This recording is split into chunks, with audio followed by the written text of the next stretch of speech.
আপনার হৃদয়ে কি আছে? কি আছে আপনার হৃদয়ে?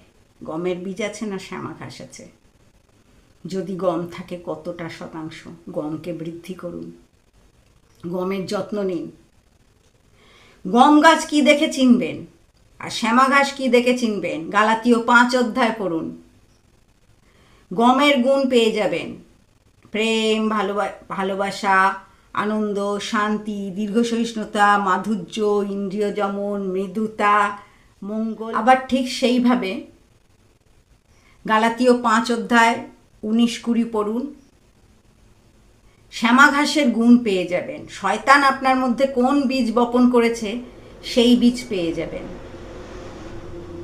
সেই বীজ বপিত হচ্ছে কি? মাংসের ফল কি আছে? তাহলে আপনি কারোর কাছে, কোনো পুরোহিতের কাছে যেতে হবে না, কোনো বন্ধু বান্ধব কারোর কাছে যেতে হবে না। আপনি ঘরে বসে নিজের আত্মসমীক্ষা করতে পারবেন। আমাদের